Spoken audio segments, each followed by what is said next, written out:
Hello everyone, welcome back to Rank Talks Ball for a new Copa America Watchalong. Tonight we're here with Mexico against Ecuador, match day 3 of Group B, and whoever wins this game is gonna qualify to the quarterfinals and most likely face Argentina unless Jamaica find a way to beat Venezuela, who are playing at the same time. And also, because of their positive goal difference, the draw actually benefits Ecuador on this one. So a draw should be enough for Ecuador to qualify here. Will be enough, should I say. So those are the things at stake for this one. Hello Patrick, you're the first one here. Thank you so much for joining. And yeah, I think it's gonna be a very exciting game, a very nervy game because both teams know what's on the line. I expect a lot of Mexicans in the stadium as always. And we're gonna see if they have enough to win this game, which is what they need to do if they wanna progress to the next round of the Copa America.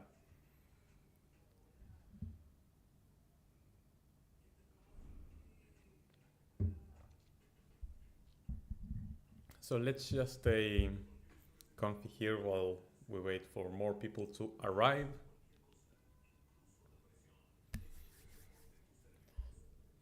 And yeah, I'm expecting a really good game between these two. Could be an all-timer even. Maybe we may not see the most exciting and like end-to-end game, but it's definitely gonna be exciting in the way that there's just so much at stake and both teams are under a lot of pressure that is gonna put a lot of extra spice into this game, and we're gonna see how these teams manage to handle the pressure on this one to see who ends up coming on top.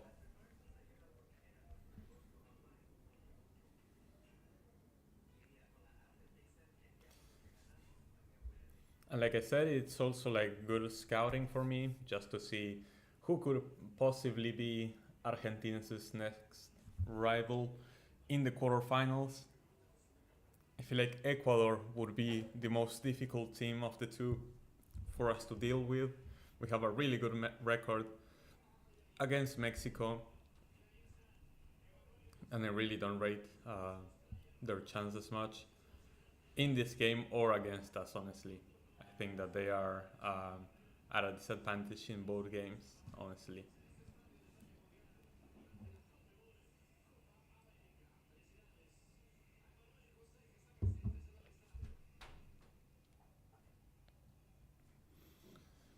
This is the State Farm Stadium in Glendale, Arizona.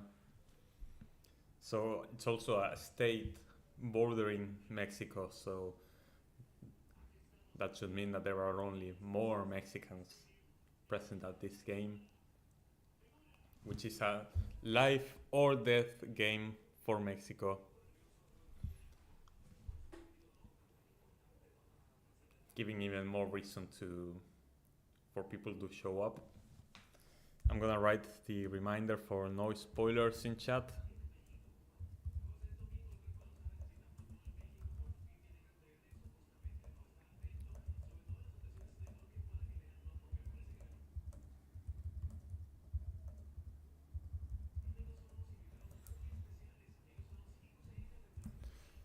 There we go.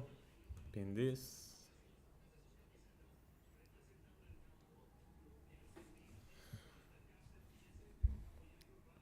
Let's see, how many people do we have here?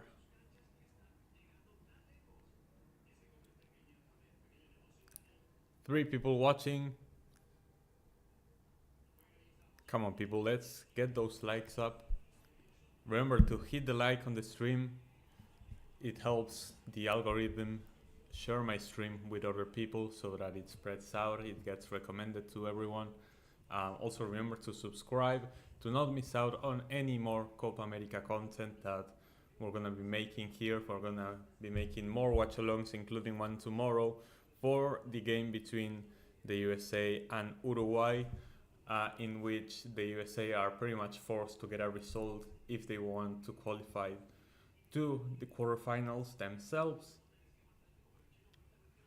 So that is gonna be one to look out for. For now, we are here with the teams walking onto the pitch, Mexico and Ecuador.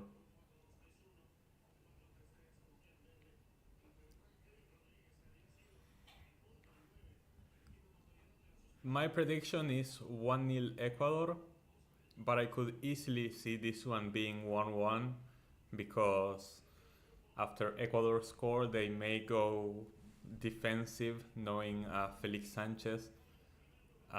Whenever he gets a lead in a game, he likes to defend it, and I feel like that could cost Ecuador to concede a lot of chances and maybe Mexico score one of them. And that's how it ends 1-1, which would still not be enough for Mexico to advance and would send Ecuador to the quarterfinals.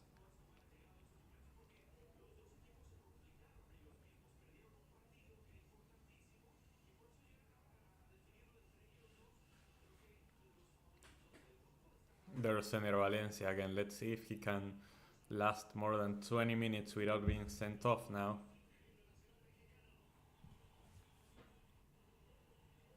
And it's time for national anthems.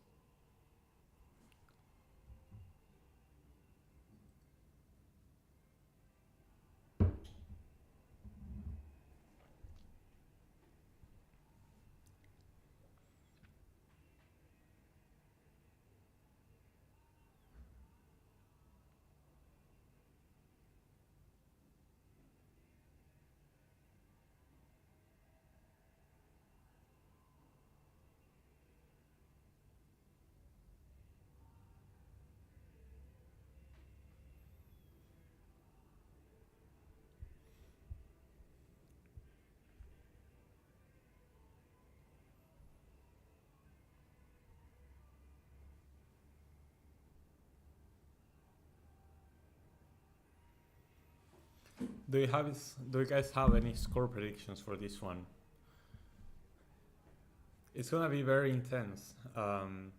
Both Jimmy Lozano and Felix Sanchez under a lot of pressure on this one, because whoever gets grouped, it's a massive failure, honestly. I think that both of these teams would have expected to advance to the knockouts. Venezuela obviously beat them both and ruined that possibility for them.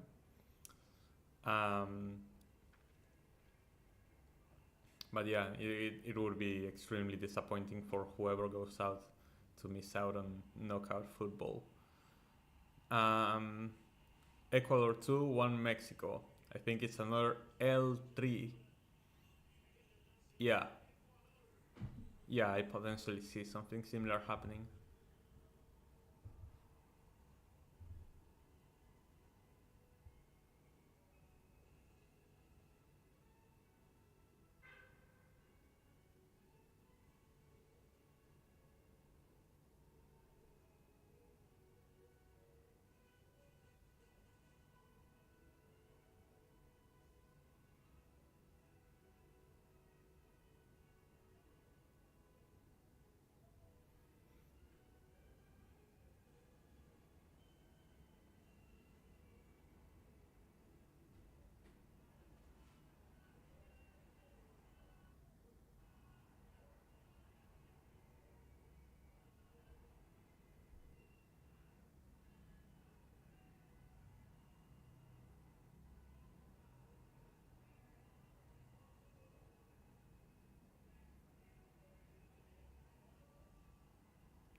There go the national anthems.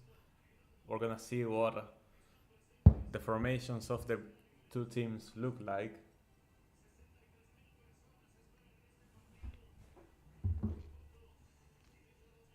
I'm gonna read them out to you once they show up on the screen so that we make no mistake. So Mexico is going still with Gonzalez in goal, a back four comprised of Arteaga, Johan Vázquez, Montes, and Sanchez. Midfield of Luis Chavez, Luis Romo, and Pineda. Orbelín Pineda, who missed the penalty against Venezuela, and the front three of Quiñones, Jimenez, and Huerta. Let's see if Santi Jimenez can actually show up in this one. Quiñones has been very wasteful as well. And that midfield with Orbelín, Romo, is looking extremely sus.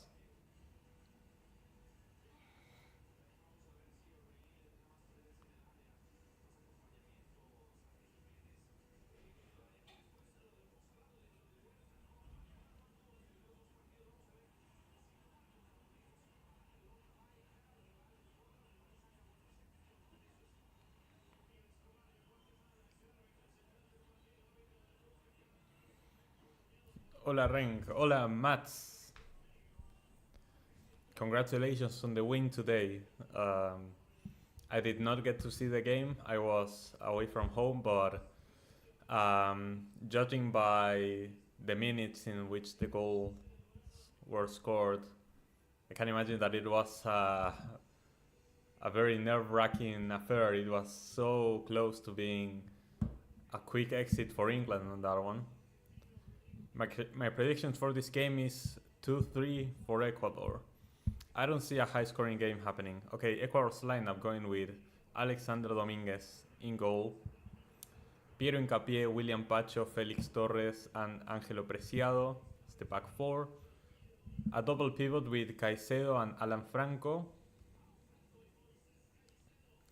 Kendry Páez in the number 10, Jeremy Sarmiento on the left wing, Kevin Rodriguez on the right wing, and the striker is Ener Valencia, making his return after the red card that he saw in that opening game against Venezuela.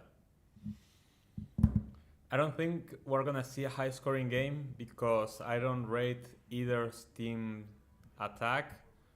I think Ecuador's defense is very solid whenever they are not distracted. And I think it's going to be a very tense affair in which teams will not look to risk much until maybe it's the dying minutes and one of them needs a result. But if we see an early goal, I could definitely see this one being a back and forth scoring fest. And I had barely any time to prepare, but we're on the way. Reminder that spoilers are not allowed in this stream. If I see a spoiler, you can see it in the pinned message here. If I see a spoiler in the chat, I will stop looking at chat because it kind of ruins the whole point of making a watch along. You are here watching the watch along to see my reaction to the game, and if you ruin my reaction, there's no point in doing the watch along. So if something happens in the game, just wait until I react for it to send your message. And if I see a spoiler in the chat, I will stop looking at chat. I will close chat and I will reconsider whether I should continue doing watch-alongs. So, you know, just wait until I react to whatever is happening in the game before typing it. No reason to that. Yeah, thanks. It was a win with great moments to score. I saw the Bellingham overhead kick. That was extremely clutch of him. We're gonna see if someone is gonna come clutch in this game for either of these national teams. Mexico is the one who is forced to win if they want to qualify still. A draw is not going to be enough for them. It's going to be enough for Ecuador to advance. So that is what's in favor of Ecuador at the moment. And unless Jamaica beat Venezuela, the team who progresses from this game is going to be in second place. And so they're going to be playing against Argentina in the quarterfinals. So this is also good scouting. Mexico already with a chance here.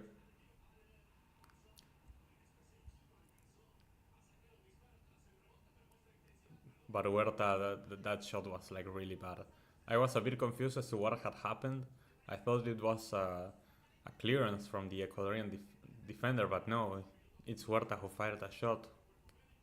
And it went very, very wide. Hello AD, welcome to the stream. I hadn't given up, but I was waiting for the moment to... For the moment to it. Okay. For the moment to eat. That is definitely English, I think.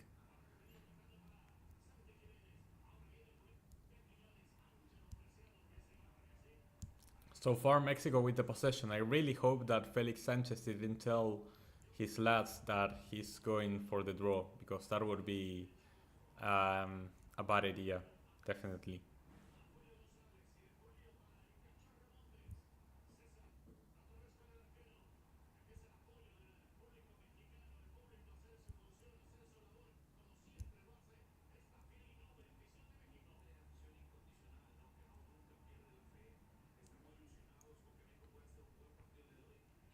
Oh, Ecuador gets dispossessed in the midfield, and here comes Huerta. Aquino, that is not a good shot. Gets easily blocked. And Ecuador are gonna look to play out from the back here. But Mexico's press is very intense at the moment.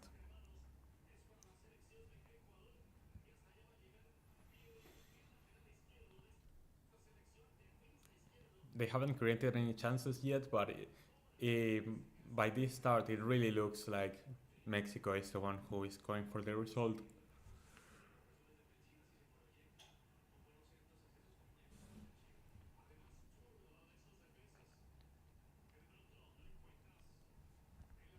I see a bunch of yellow shirts on the stands.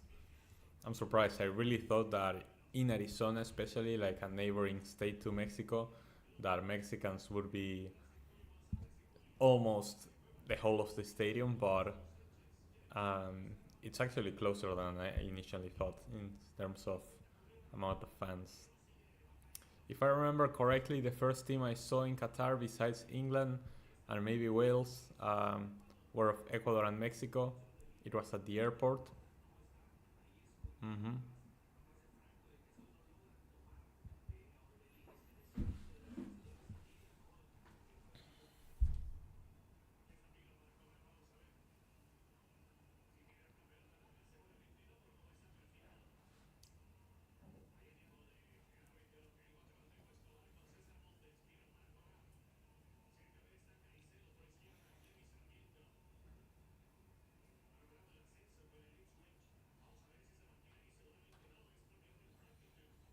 Ecuador play the free kick back. I really hope that Felix Sanchez didn't tell his boys we're going for the draw.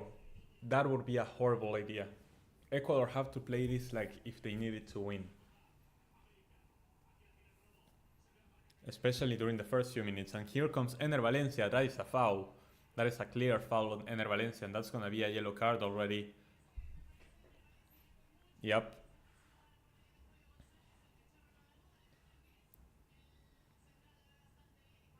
Yellow card for Cesar Montes already. The captain getting booked. Because Ener Valencia was already running into a good position and had to be stopped by the center back. But it was not a good challenge whatsoever. And because it stopped a potential good option, it has to be punished with a yellow. Now we're gonna see what Ecuador can do with this free kick, because it's pretty close to the box, honestly. Kendry Paez is the one that is standing next to the ball, but there's someone else in there. I think it's Ener Valencia himself. Yeah, it's Ener. Ener and Kendry debating who should take the free kick.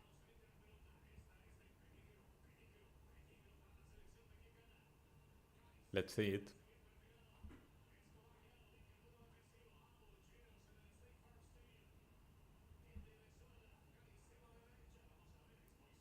Moises, Kendry, There is a deflection. And that is an easy save for Gonzalez. Shouldn't the players who played against Senegal remind Felix Sanchez that it was the case? Probably. I think Ale's there, but I'm not sure. Would be cool if he was.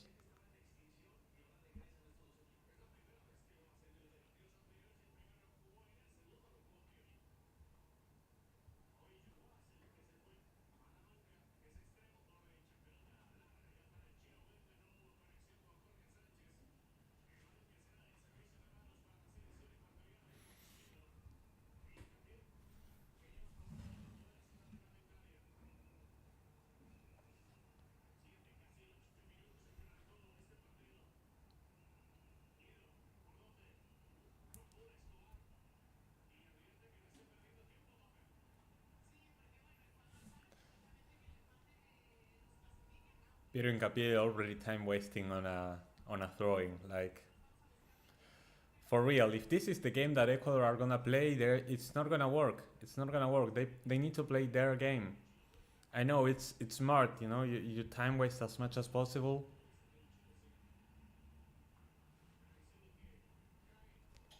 It really isn't the play. The more you wait, the more options Mexico are gonna have to potentially score on you. You need to hold the ball.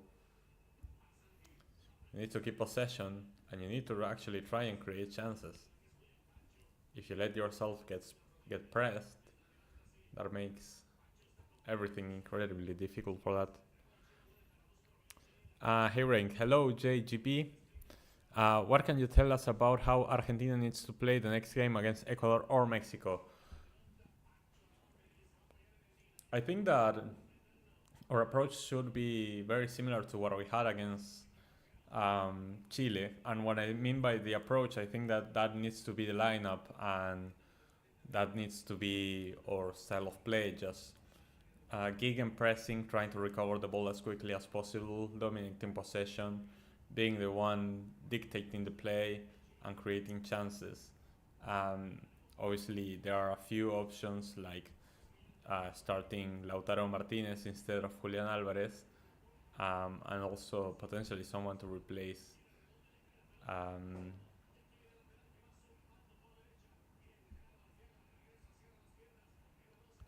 Di Maria.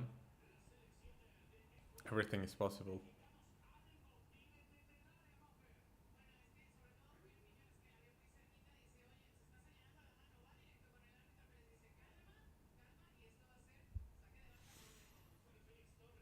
By full time, half of the quarterfinals of both Euros and Copa America will be complete. Yup, that is a big true. One goal scored from Argentina's group's opponents. Only one goal scored by Canada, Jonathan David in a counter against Peru. Very disappointing from both the South American representatives that didn't qualify from that group. Not even able to score a single goal. It's disgraceful. Not even against each other.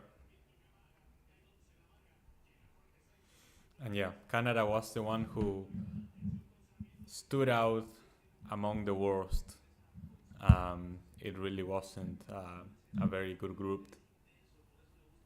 Both Chile and Peru showed themselves to be extremely limited teams. And Canada, you know, they did their thing.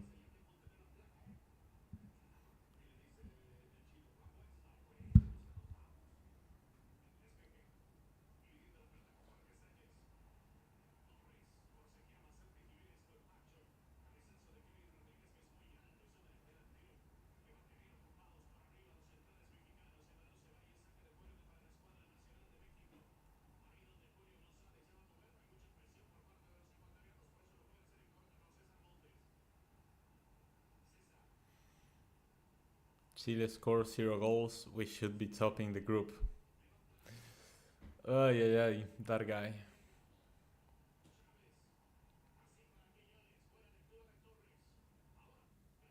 That is a nice recovery from Felix Torres on a potential dangerous pass from Chavez. But both teams really struggling to move the ball forward at the moment.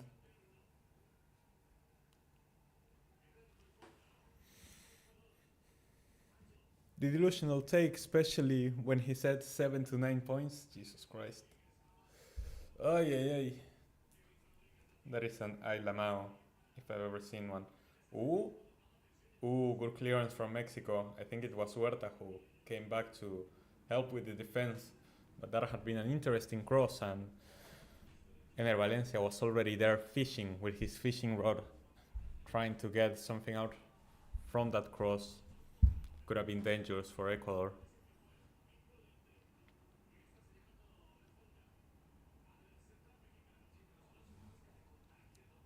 That is definitely a yellow. That is 100% a yellow on Sanchez for that awful kick on Kendry Páez.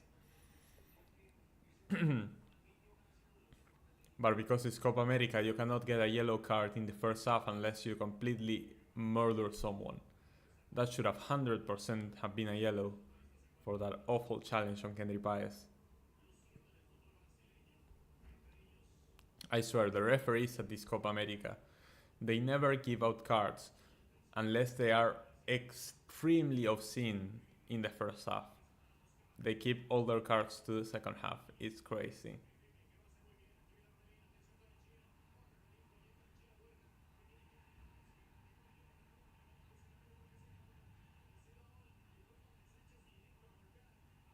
There's another foul.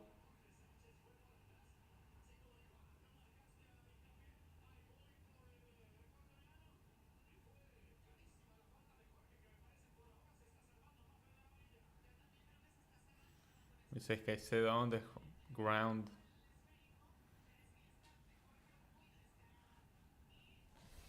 Apparently it was a hit on his head. Let's see in the replay. I don't think this is the replay. Is this the replay? Ooh.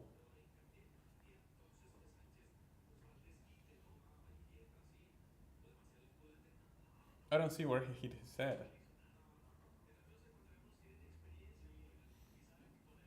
I don't see where Caicedo got his head hit.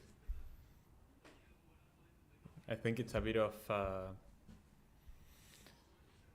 acting. The llama, the cat, and the moose all gave him a reality check. The cat is crazy. The cat is insane.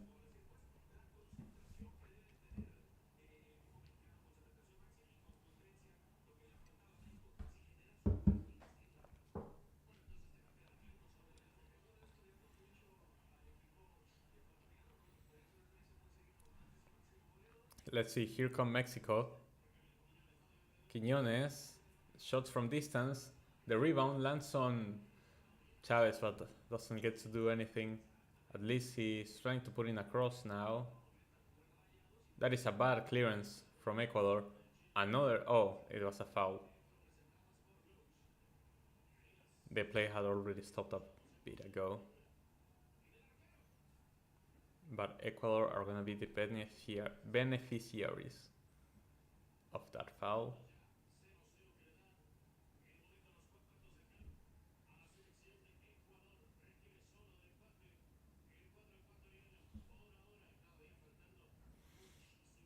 Do you agree that if Canada went down to 10 men, they could have had just gone more defensive and Chile wouldn't have had it any easier? I mean, if Canada had, like, obviously we have no way of knowing that, but going down to 10 men that early into a game, it's very detrimental. Not in the immediate aftermath, but as the match continues to go on, the players only get more tired and tired because they have to run more to cover more space that was left behind by their teammates. So I feel like over time, Chile maybe would have found through the substitutions a way to score in that game. It was just so insane with how big some of the paintings are.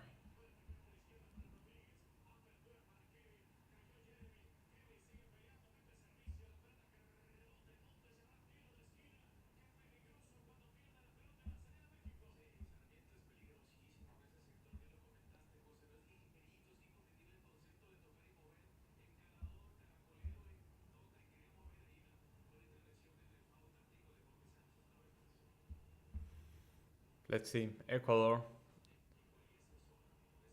are gonna put a free kick into the box. Kevin Rodriguez fighting with one of the defenders. Angelo Preciado receives the ball on the edge of the area and gets fouled. That is gonna be another free kick for Ecuador.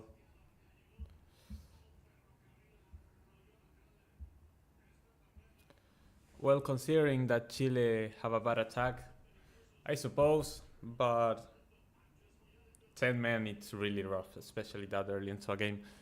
In today's way of playing, one player makes a big difference. Yeah, it's one less player who should be covering space that isn't covering space of the ball. Chile's attack this tournament was as effective as erectile dysfunction. Mats.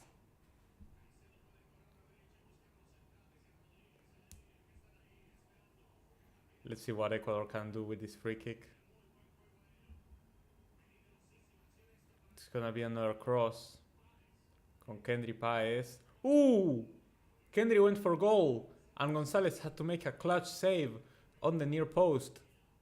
Kendry, you crazy madman. He actually went from goal to 4 goals from that tight angle. The curve was perfect. And Gonzalez was not taken off guard by that one. And makes the save, sends it out for a corner, which is played short. Caicedo, Kendry, Preciado again. Preciado is the one to put in the cross. And that header is not good, and it's gonna be a goal kick for Mexico.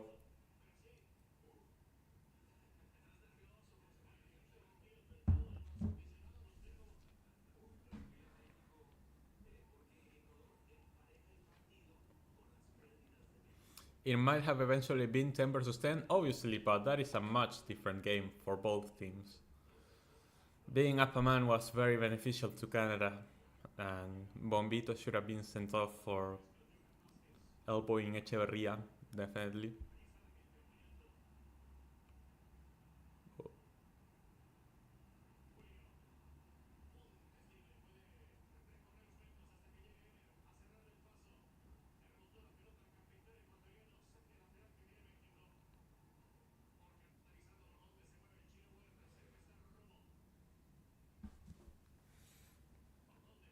Let's see. Mexico looking for Santi Jimenez, but it's not easy. He's dealing with some of the best defenders in South America, Felix Torres and William Pacho. I really don't like Hincapié as the left back, but I guess that's how they want to play. Ooh! Huerta, what a miss! Oh no, that was a great chance for Mexico. Amazing cross, put into the box, and Huerta was completely alone, and his header goes over the crossbar, but very wide, very wide. That was really a not good game for. Not a good header from Huerta on that one, definitely.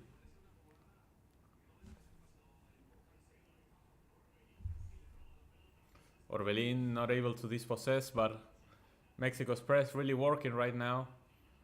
Quiñones gets dispossessed as well, but Ecuador cannot seem to be able to hold the ball for prolonged periods, which is worrying me. It's worrying me. If Mexico is the one to dominate possession, it's more likely that they actually attempt to go for long range shots, because that is a way back into this Copa America, definitely. In South America, there is only 10 teams, and 4 or 5 teams have a big cup in quality or football. Copa America has really been a quarterfinals.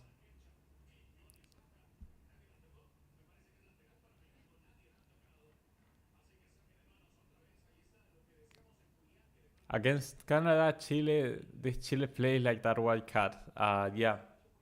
They played like the white cat again, and they got squished, but this time by a leaf, which is even more embarrassing.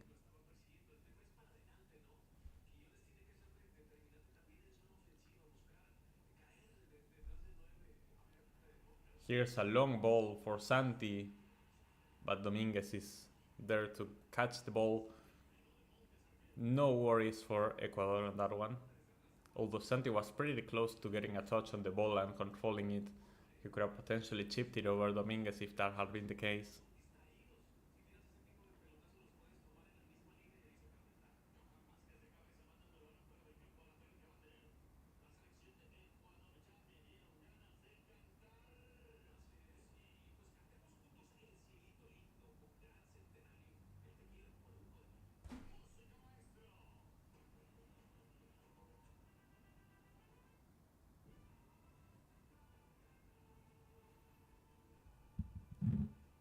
What are they doing with this Celito Lindo?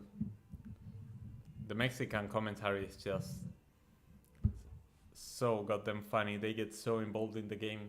They try to beat managers from the outside, but it's just the most entertaining broadcast. Maybe not the best journalist-wise, but one of the best in terms of entertainment. The after effects of being trapped by the Argentina took a toll. Oh, the cat. That is what you meant. You were talking about the cat. I was having by the Argentina cat. Yeah, that cat was being covered by that heart, which keeps covering some parts of the chat. Chile has its own limitations. They can't produce a better game. Now with Gareca... Oh, no... What a miss, Jeremy Sarmiento. I missed. It wasn't an easy finish at all. He was trying to do a half volley, and he was pretty far away, but still no excuse to send it all the way over to Narnia. Now with Gareca, maybe they will start something. Yeah, but Gareca started really well with the friendlies, and now in the official games he did pretty poorly, so we already saw two sides of Chile. Need to see what shows up in the qualifiers. That is going to be the main test for Gareca. Gareca has to qualify Chile to a World Cup, especially now that 6.5 teams are qualifying for CONMEBOL. It would be embarrassing for Chile not to qualify to the World Cup with that many teams making it. For the first 24 minutes, both teams are not a threat to Argentina. No, I agree. I don't think that either of these teams are, at least offensively, a threat to Argentina. But they both can definitely hold their own defensively, and maybe in knockout football that is all that you need, right?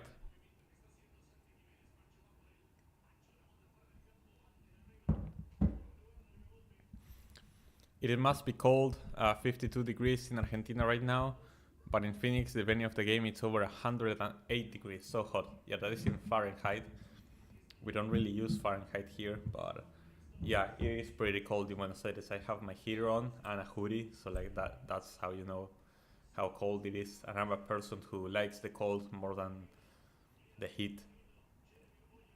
So it is pretty darn cold around here. I was at a stadium earlier today, and after the sun came down, it was freaking cold in the stands.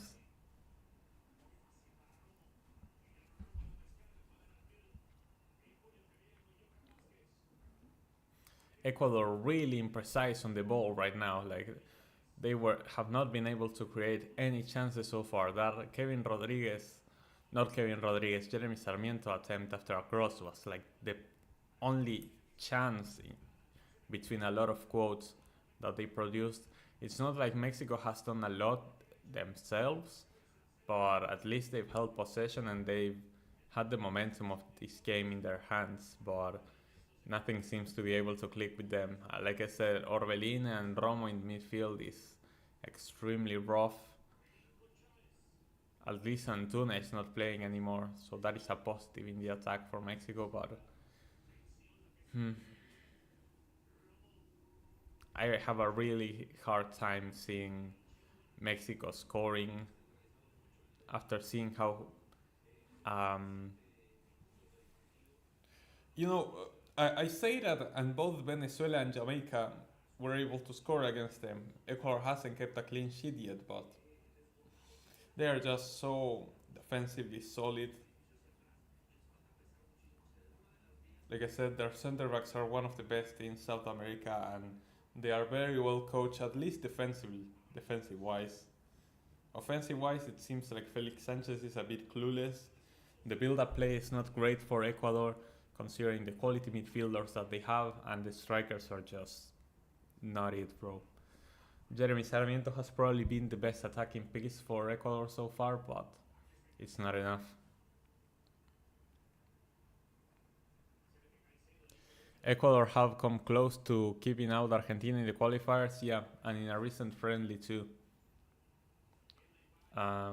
It's not like they were very threatening offensively. They barely created any chances in any of those games, and it was more about just frustrating us and not allowing us to get a result. In both games they came pretty close, like you're saying. But Chile had a hard group. Nobody expected Canada to play at this level, and Chile doesn't have more than it showed for now. Yeah, I feel like if you're Chile, you should still beat Peru. If they had beaten Peru, they would have been in a much different situation going into that final match day, but they both missed a lot of chances. Not a lot of chances, but they both missed their chances and ended up satisfied with the draw, which ended up being bad for both. I was surprised that Sanchez has been a regular. He's bench player for Porto. Yeah, but it is like that with some Mexican players. Yes, I agree. Both teams are nervous and they still are not practiced enough on the ball, but they should. They should. Like, this is the same Ecuador team squad that has been playing for a long time under Lorenzo. Not under Lorenzo, under Felix Sanchez. And same as Mexico. With Jimmy Lozano at the helm, they had multiple collabs, and this one I think it's like the most common.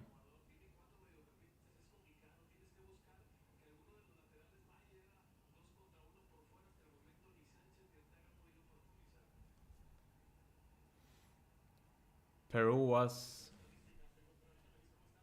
beatable. Yeah, for Chile, Peru was definitely beatable. Hello, Kevin. I'm just here for the hate watch. Me too, man. Me too. Hope you're having a good time, Kevin. Thank you for joining the stream. My neighbor used to have black cats. What about black cats? Black cats are the best.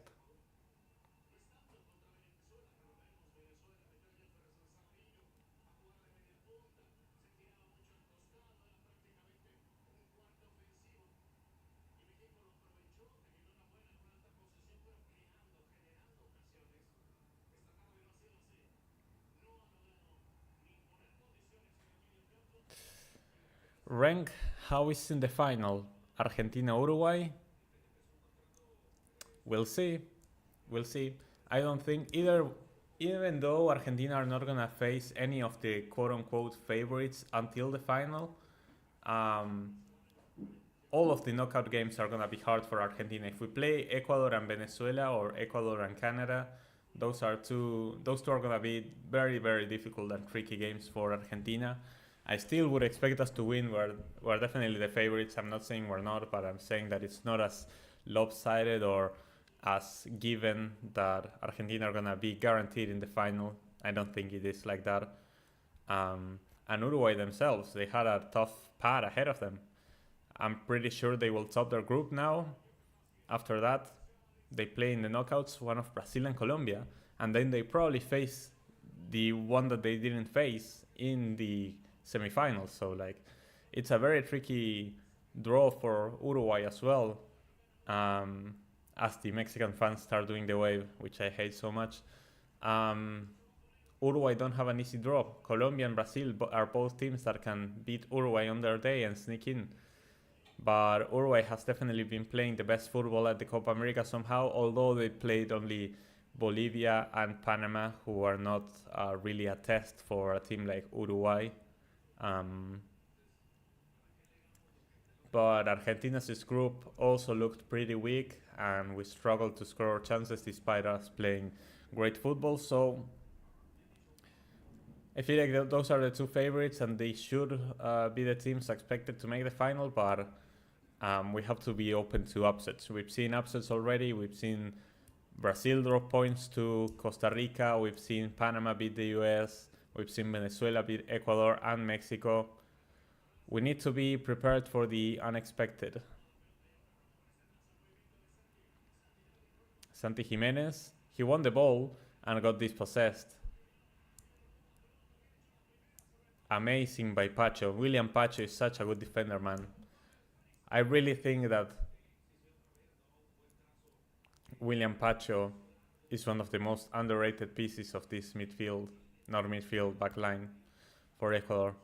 Most people talk about Piero Hincapié mostly when mentioning Ecuadorian defenders, but William Pacho is just a beast on his tools. He times them so well, and he's a physical machine that is gonna throw his body at you and you're not gonna like it. Unfortunately, the cats died last year or two ago. Sorry to hear that. Imagine if you had a black cat. I feel as though Ecuador is more likely to do something based on what we're seeing. Yeah, that is a fair assessment. Although here comes Mexico again, because Ecuador don't seem to know how to clear a ball correctly. Again, I don't like that Ecuador are being so defensive on this game. I know that you need to keep some order and stability in this game, but going so defensive is only going to allow Mexico to eventually have a chance, and every chance is another possibility for them to score, and suddenly you're in a bit of trouble.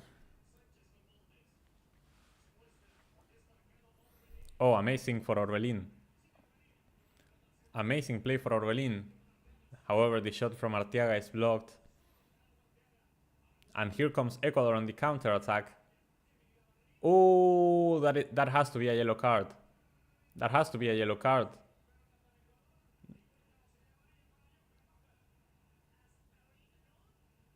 Not a yellow card. What? He chopped Kevin Rodriguez down and he was escaping down the right hand side with a lot of space left behind by the Mexican back line. That for sure is a yellow card. Oh, that is for sure a yellow card. I cannot believe that the ref did not give a yellow card to Vasquez for that. What? Nah, the refs at this Copa America, like, I swear, you need to murder someone to get a yellow card in the first half. Unless you are Wilmer Roldan, who sent off Suazo last night for 2 yellow cards in the first half, but these refs are so inconsistent with how they decide to approach games. Sometimes it's just play on, no yellows given, no reds given, no matter how harsh the foul may be. And other referees just love to hand over cards for free. It's just really stupid. They should be consistent with that. It only makes everyone more confused and it adds up to the controversy. They're looking quite good on the counter. Quite good is a bit of a stretch, Mats. Like, them going on the counter means nothing if they cannot create chances. To be fair to Ecuador, they also dropped deeper because Mexico were playing long balls forward. I suppose, but after you recover the ball, you should assess your dominance with your superior midfield, because I think we're all gonna agree that Ecuador's midfield is superior to the Mexican one. So, what a game Ecuador doesn't know and Mexico has no idea. This is why I expected a low-scoring affair, like 2-3 seemed very, very crazy to me. Not only is Ecuador very solid defensively, but Mexico is incompetent going forward, and their midfield doesn't link up with their forwards at all. And meanwhile, Ecuador, one, they don't need to win, and two, their attack is also very toothless. So I really didn't expect a lot of goals in this game.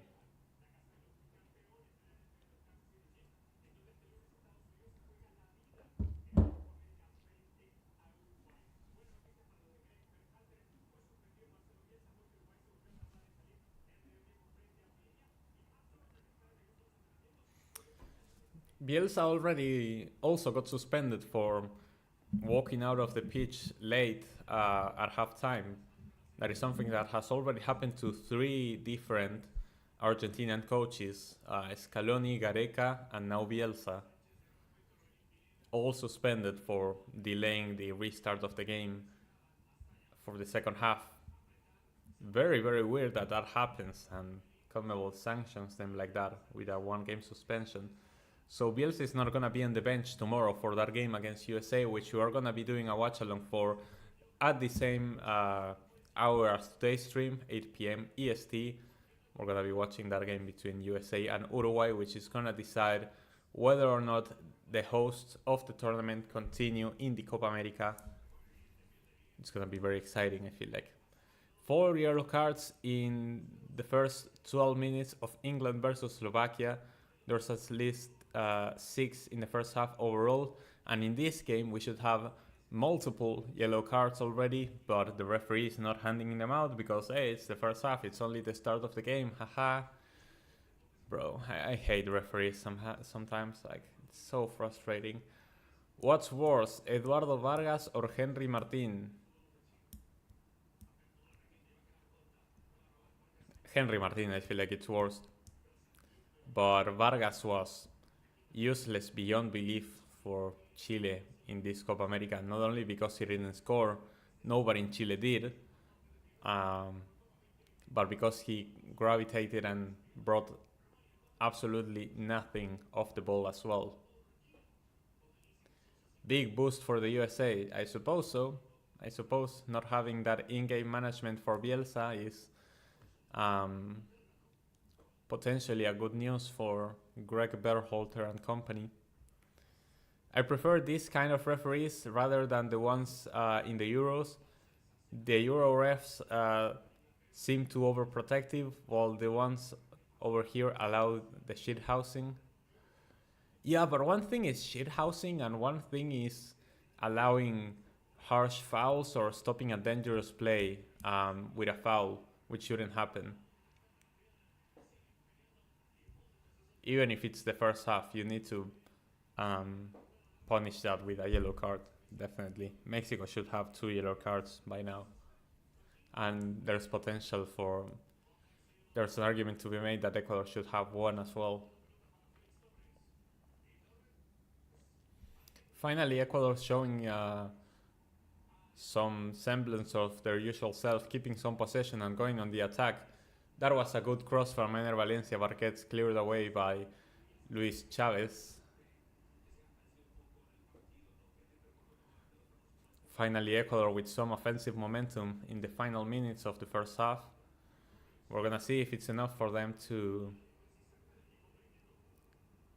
get a goal that would make this game a lot more comfortable for them, forcing Mexico to score 2 if they want to progress from the group.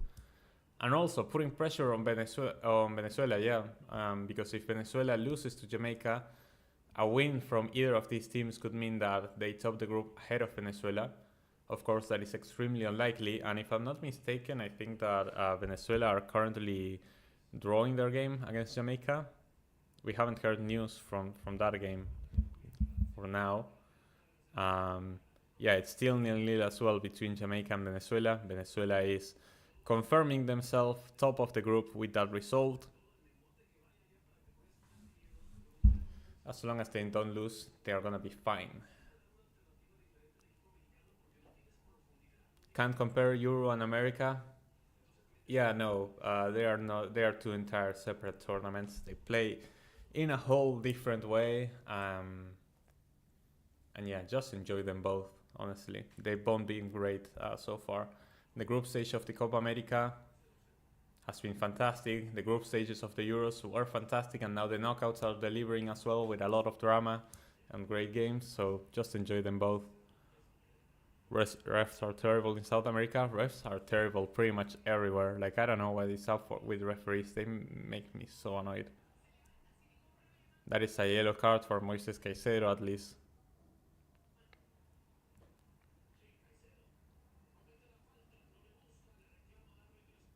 See, that is a yellow card, but it wasn't a yellow card for Vasquez for chopping down Kevin Rodriguez, who was escaping into a lot of space and was a potential dangerous opportunity.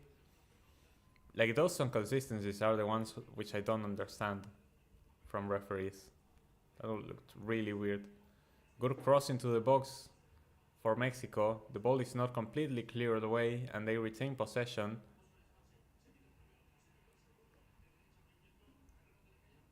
Arteaga, not able to deliver a cross, gets dispossessed by Angelo Preciado, who kicks the ball away. And it's going to be a throw-in for Ecuador.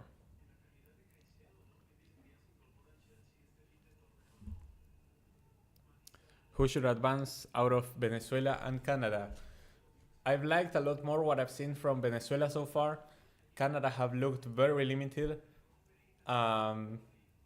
I think that, ironically, Canada's best game was against Argentina, where they showed good offensive capabilities and build-up play, and they were very defensively competent against the best team in the group, definitely, and potentially in the tournament. So I think that Venezuela have been more impressive and against better opposition as well. So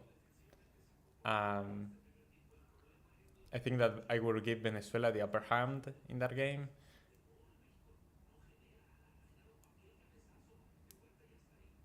But it's not a given with Venezuela. They've been known for sleeping at times. Huerta puts in a cross, but Dominguez is there to catch the ball with ease. Ecuador, however, keeping possession on that one and immediately losing it. That's a good recovery, and that is going to be a foul for Ecuador. Nope. Play on, says the referee, because Ecuador have kept possession. Here's Kendry Paez driving into space, gets dispossessed. As long as the refs aren't showing favorites, the big teams in any competition will get favorable calls. It's a problem in international and club. Yep. And I think that the big ones in this game are definitely Mexico. Not only in terms of history, but in terms of the fans. I feel like the Copa America would lose a lot of revenue if Mexico were to drop out in the group stage, just based on the amount of TV rights and fans that Mexico can take to stadiums, especially in the US. That was a poor clearance from Angelo Preciado, and here comes Mexico. That was a good header from Santi Jimenez, but it goes over the crossbar. So Ecuador lucky to survive at the end of the first half. Mexico is better than Ecuador, and Ecuador is better than Venezuela, but the results are showing the opposite. I mean, historically speaking, but as the ref blows the whistle for halftime, right now, Venezuela have shown themselves to be better than... I mean, I wouldn't say so, because in that game between Ecuador and Venezuela, Ecuador played better, even being down a man for most of that game, but they allowed Venezuela back into the game, and that costed them badly. I think that Ecuador is still the best team in this group. Venezuela have just exceeded expectations and are playing very well. Ecuador are underperforming, and Mexico, I think, are the worst out of the three. But yeah, historically it's another thing, I think. Alright, I'm gonna make myself some coffee, late night coffee, to stay awake for the second half, because there has not been a lot of action, to be fair, and I'll be right back with my halftime thoughts.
All right.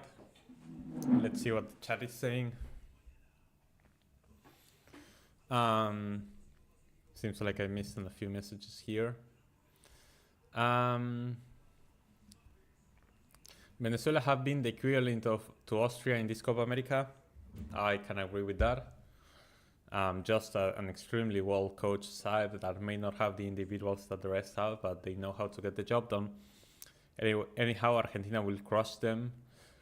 I don't think we will crush them. We haven't crushed anybody. Like, if you thought that we would crush Peru with how awful Peru are, because I won't deny that Peru are awful.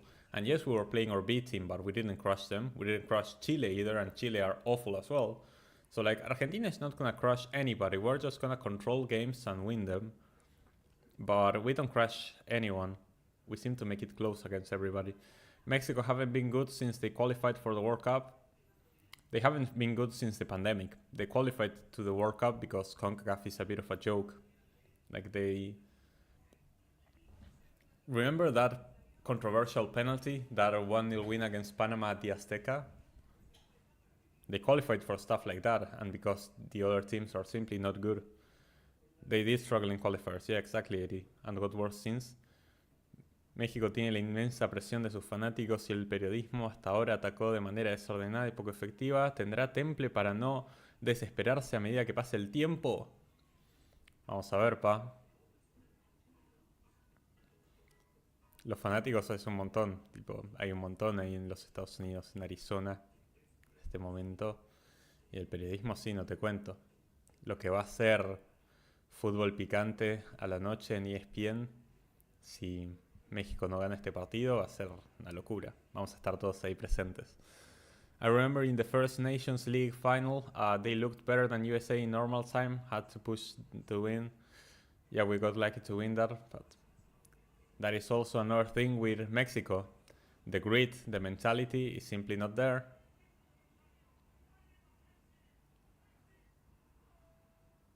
The grit and the mentality is not there for this Mexican team, so when it's time to do good, they don't do good. They do... What would be the opposite of good? Like, the good, don't get it done. I don't know. That was weird. Fox have sponsored highlights, face down. What does it mean, face down? Mexico is going through a phase of desperation. They need results and they are forgetting to play football. Exactly. But they are also not developing talent because of Liga MX. Liga MX is hampering the development of their young talent because Mexico has a lot of talent. Mexico has a lot of young talent. In under 20s, under 17s, in the Olympics, Mexico are great. Mexico have a lot of talent, but where does the talent go? To Liga MX. It stays in Liga MX forever, and it never flourishes into something greater by competing against the best of the best in Europe. They never see that kind of competition, and so they never develop correctly, and yeah. Does Scaloni play the Uruguay way? No, I think that Scaloni is an apprentice of the school of Bielsa in a way. They have similar styles, but Bielsa has less control. And that is why Uruguay are so entertaining to watch, because it's just chaos and destruction, while Scaloni has a more controlled way of doing that pressing and crushing their opponents. But it's also why Uruguay are more likely to fumble at some point than Argentina, because it's not that suicidal kind of football. Argentina was 28 years playing a desperate game. They finally came. Finally we gave up and Scaloni came. Yeah. But at least we were playing football. Mexico are just god awful. We had our years where we were god awful, to be fair, in those 28 years, but never this bad, I feel like. And yeah, it's just awful. from Mexico. It's shocking. I agree that Argentina had their moments of desperation during that trophy drought, but it wasn't the same.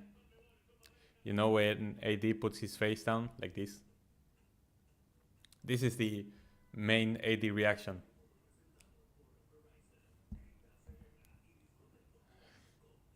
We didn't look for him, and the team played with less pressure today.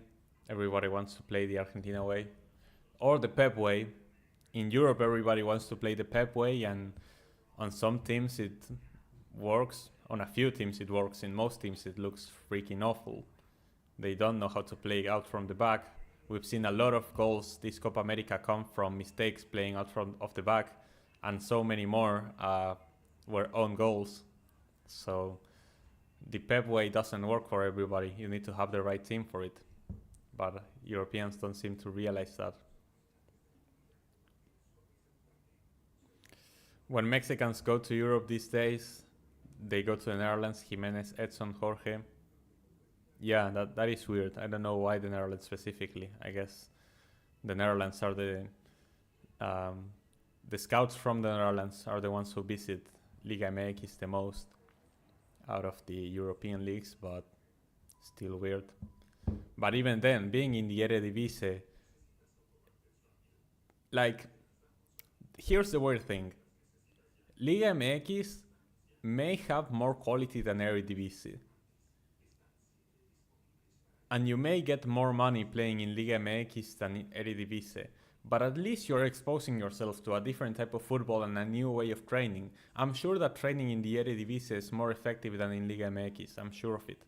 Even if there's less talent in the league itself. So I think that it would do a lot of good for any player to be in Europe right now, just because of the quality of the training and the influx of money in those regions, rather than staying comfy in South or Latin America. I definitely think like that would be the case.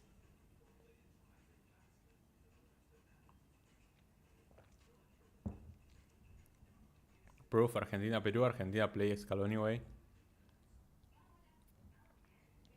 What happened to Vela and Chicharito?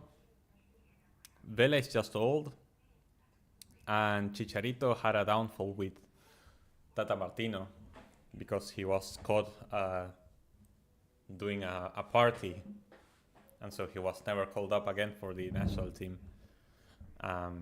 which is a shame because I don't know if nowadays, but for example in Qatar, Chicharito would have been a valuable asset. I don't know if as a starter, but coming off the bench. Eredivisie versus Liga Portugal, I think Liga Portugal is better.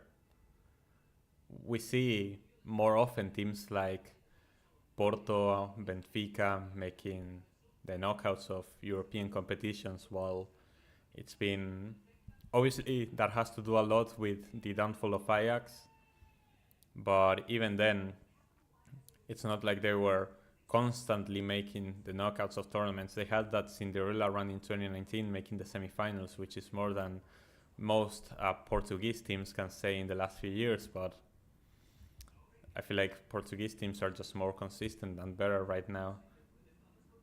Definitely.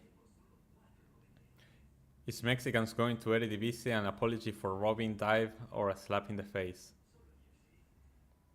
I don't think it has nothing to do with that. But it would be pretty fun if it did. All Mexicans hate Robin pretty much.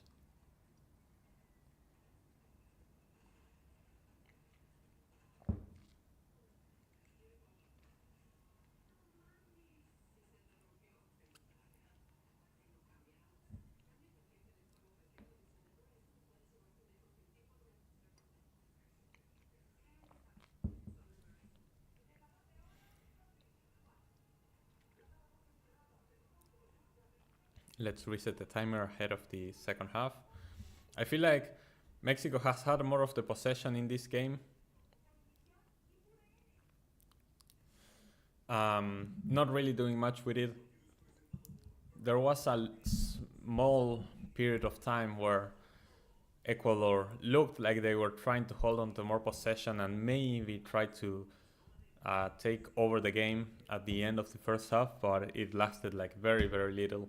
For the most part, Ecuador has been sitting back and allowing Mexico to have the ball, defending, clearing balls away and stuff, but it's been poor from both teams. I feel like Ecuador are dangerously playing for the draw, the way that I predicted, because Felix Sanchez is just that kind of guy that if he can play this defensive, he will go defensive, which really hinders the ability of Ecuador to play good football with the amount of talent that they have. And Mexico are just a bad team. Their players are just mid across the board, so they have a hard time trying to generate any sort of play.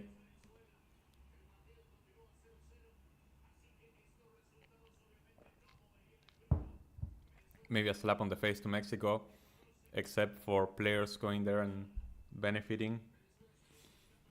Yeah, I feel like it's a benefit to be in Eredivisie over Liga MX, but players are not brave for that.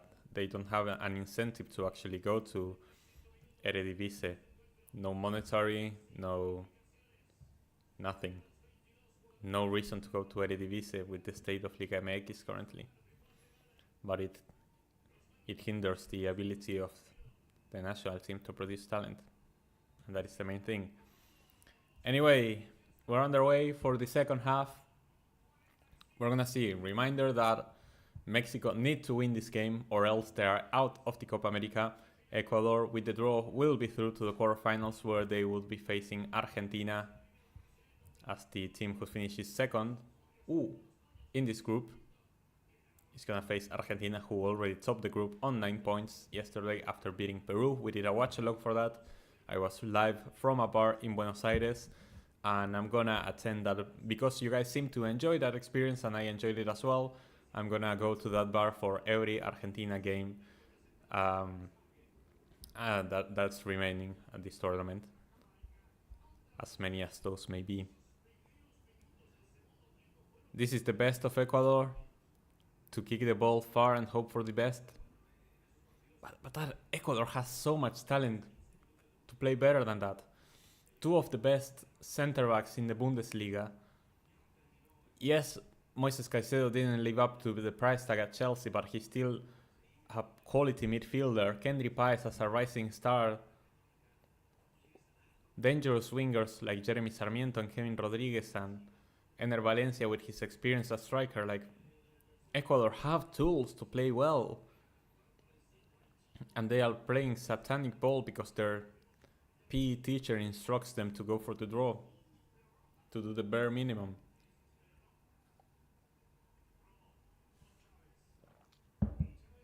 Ecuador is so much better than Mexico on paper, but it doesn't look like that this game because one team doesn't want to win and the other team wants to win, and that is a big difference in the initiative and the momentum.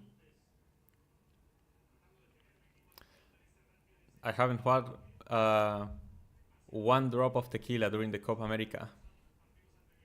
Gustavo Alfaro was Ecuador's right coach, shouldn't have left. I agree, Silva. Thank you so much for joining the stream.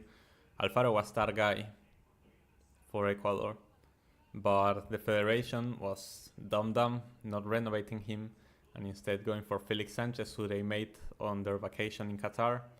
They both exited the group stage and were like, well, let's might as well hire this guy. And now Alfaro is trying to build upon a new generation within Costa Rica to try and qualify for 2026. As we see, there's a goal. Venezuela have scored, and that is putting a lot.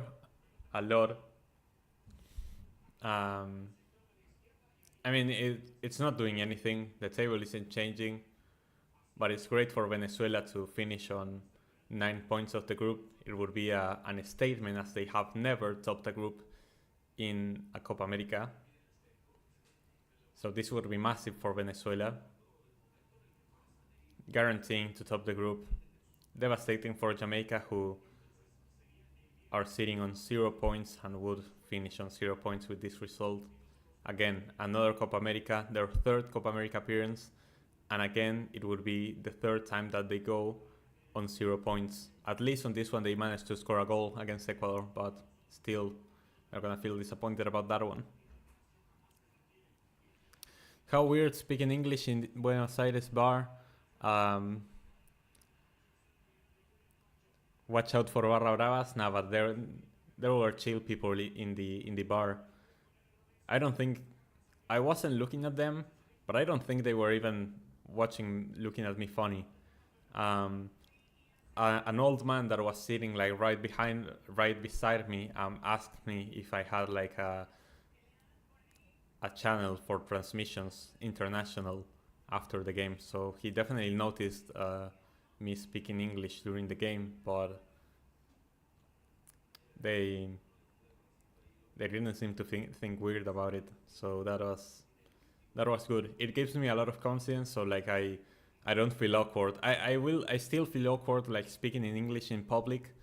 It's not like a common sight, but it gives me more confidence that they don't find it weird, and that they allow me to actually bring my laptop and stream the game from their bar. They treated me very well. They invited me a shot of limoncello after giving me the ticket, so it was a very good service.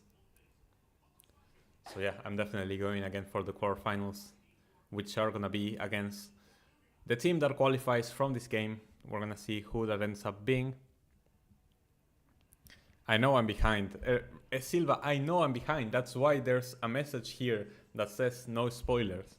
Wait until I react to something to tell me. I know I'm behind. I'm behind my own clock actually, so that may be a thing. Hold on. Let me stop and put this on 50, 45, 40. And I'm gonna click start whenever this hits 40. There we go. See, now we're catching up. I think the setting is right. Yeah, the setting is right. I should not be behind. But I know I'm behind because I'm using like another streaming service. I'm not gonna be behind for the... Oh, that is a good cross. Oh, Huerta is appealing for a handball. Huerta is appealing for a handball there. Oh, that was a great cross, and Huerta tries to throw the ball in. But nobody reaches there to tap it for Mexico. They are checking VAR to see if it's actually a handball. It didn't look like one.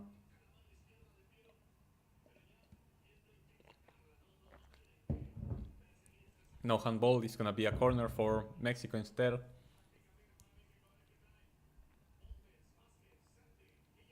I'll catch up with the comments after this corner. I'm sorry, I've been rambling a lot about the bar. There we go. That is an easy catch for Alexander Dominguez. Moises Conceição, Moises Caicedo. Yeah, that was not a handball. If Mexico advances, I should buy a bottle of tequila. Gino Di Campo will be happy about the limoncello. Limoncello is like great. It was a bit strong, but nah, lemon juice is like the best actually. No spoiling, yep, no spoilers in the chat. Just wait for me to react to whatever's happening in the game before talking about it. Don't worry, like if you see something happen in the game, I'm gonna see it eventually. If I see a spoiler in the chat, that will ruin my reaction, and the reason I'm doing this watch along is so that you can see my reaction to the game. So like, what is the point of the watch along if I get spoiled about what's happening in the game? So like, just be patient. If you see something in the game, wait until I react to it before typing it in the chat. And yeah, no spoilers, or if I see a spoiler in the chat, I will close the chat, not look at chat again, and I will reconsider these watch-alongs. All these Mexican young players hyped up for nothing. Santi, Quiñones, Jorge Sanchez, mid. All mid. All Mexican players are mid. but they definitely have a lot of young talent brewing up. We always see their under 20s, their under 17s, the team at the Olympics doing so well, and that talent goes to waste in the mid grinder that is Liga MX. Santi Jimenez definitely overhyped. Southgate ball is more possession, less shots, so it's kind of like Spain under Luis Enrique. A thousand passes for a single shot on target is crazy. Mexico out by 1 goal difference. Again, yep, where does that sound familiar? Kendry Páez, que cracky, porra.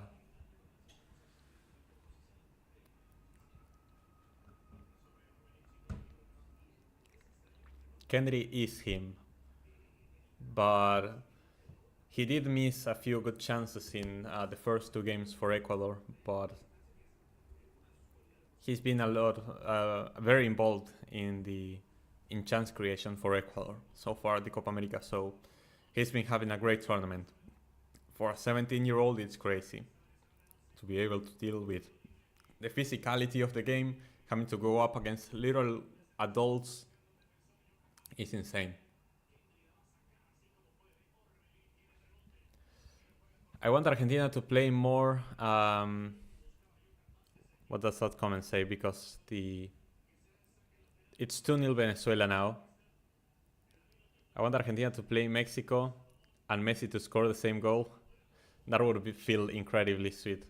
I love playing against Mexico. They always get so arrogant and we always beat their ass. So I'm kind of hoping that Mexico can advance, but I also want to see the downfall that would be social media if Mexico get grouped, and also their media as well, if they get grouped. And it will be a lot better for Ecuador, for CONMEBOL, if Ecuador were to advance. Goal de Rondon, man, Rondon is he the GOAT? He has 2 goals now in the Copa America. Is Rondon the GOAT? He may be. There is an argument. Goal against Jamaica is not for everyone. Don't think Cristiano Ronaldo has a goal against Jamaica. I've just seen a bit of your stream at the bar. It was a decent stream. It was a good stream. People seemed to enjoy it. There wasn't a lot of reaction because there wasn't a lot going on at the game. It was a good stream. I really enjoyed my time. Well, now I'm thinking about Venezuela. Venezuela is going to be difficult. Oh, is that a penalty? Oh, no penalty given. Quiñones. And it's out for a corner. Oh, that was so dangerous. The Mexicans are appealing for a penalty. And we're going to see if VAR shows us a replay of that one. But like I said, Ecuador playing a bit too defensive. It's not that Mexico are great, but if you allow them into the box, there's a chance for something like this to happen. A great through ball. Is that a penalty? That looks like a penalty.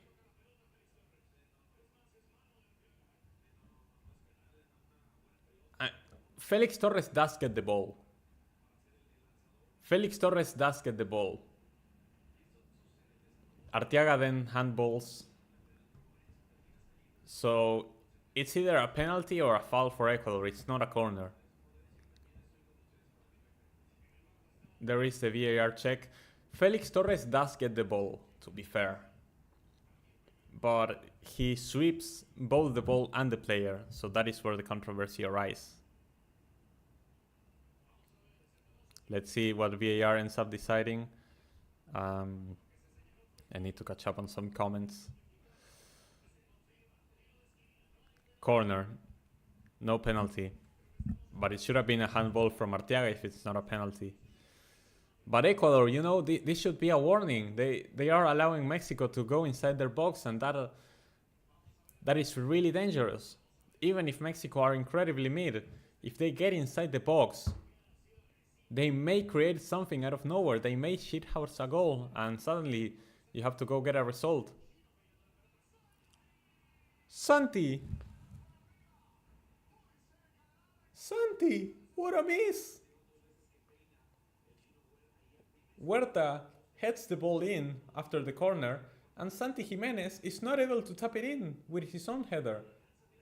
He's bothered by Quiñones, to be fair. Like Quiñones Quiñones is basically marking Santi. That was extremely sloppy from both of them.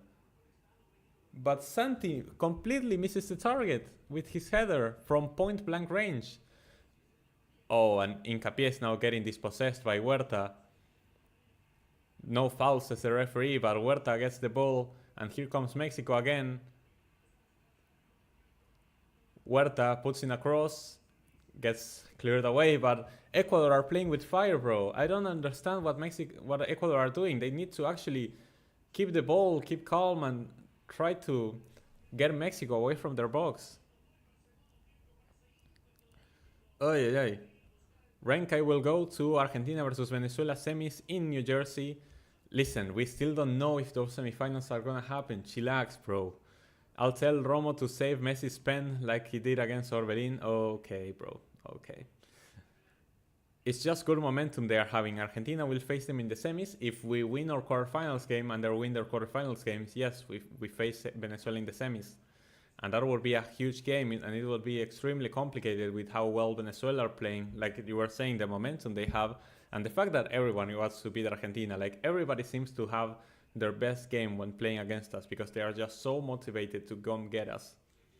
There's a target on our back. Everybody wants to beat us, so that makes every game that Argentina play even the more complicated.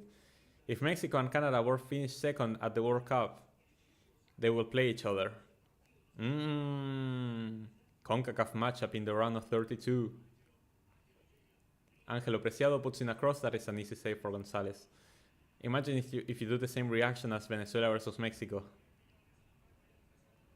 Nah. With the penalty save, not if it's Messi's penalty. Hell no. Okay, Venezuela, Canada, a game I want to watch. We're gonna be doing a watch-along for that game. We're gonna do watch-alongs for pretty much the entirety of the knockouts, I would expect.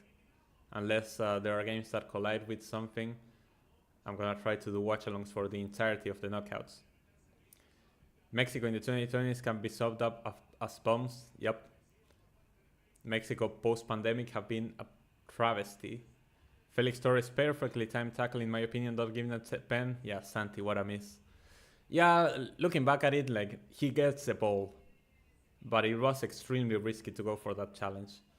The headlines in Football Picante tonight, we got robbed. Yep, they already have something to fuel into the fire of social media. All the Mexicans are gonna say that they got robbed in this game. And Football Picante, it's either gonna be Fuera Jimmy, we got robbed, the players are mid, another disaster of the Mexican team. Football Picante is gonna be insane tonight if they don't win. Do you still think Ecuador is a tougher opponent than Mexico for Argentina? Yes. Mexico are playing better this game, but because Felix Sanchez is playing satanic ball and is telling their players to go defensive and play for the draw. But Ecuador is a much more solid team and has better quality than Mexico. They are very organized defensively, and they've given us some very tough games in the past. The last time that we thrashed Ecuador was in the Copa America when we beat them 3-0. But we scored 2 late goals. Like, the game was pretty close, all things considered, and the scoreline was not kind to Ecuador. And in our last 2 encounters, we only won 1-0, one because of a Messi free kick, and the friendly that we played before the Copa, it was a masterclass from Cuti Romero, an assist for Di Maria to score. So Ecuador are definitely going to give us a good game if we face them in the quarters. Rank tried and play the underdog gimmick again. You know yourself, Argentina in the final, let alone the semis. Shut up. It's not underdog gimmick card. We are the favorites and we should be in the final. That doesn't mean that it's guaranteed. Like, Chile almost held us to a draw, playing satanic ball themselves. Peru are Peru. Canada played very decent against us. They created a lot of quality chances. So, like, everybody's giving us a tough game. It's not guaranteed that we're gonna be in the semis, let alone the final. There are good teams. Ecuador is a good team. Venezuela is a good team. Canada is a good team. We are better than them. Sure, we should be the favorites. We are the favorites. We should be winning those games. It's not guaranteed. Anything can happen on the day. Let's not assume stuff. Chileans also saying robbed, or maybe just the Chilean in Sweden. Maybe just him. Something funny is happening with the clock. I'm once again behind, but I'm checking and the speed of the clock is correct. I feel like my stream is buffering and updating itself. Let's see, throwing into the box. I'm gonna update. Ooh, Romo, nice shot from outside the box, but it went right down the middle, so that's an easy save for Dominguez. I'm gonna update this again. Not 54, 64. What am I doing? 64. 25. Wait, 30. There we go.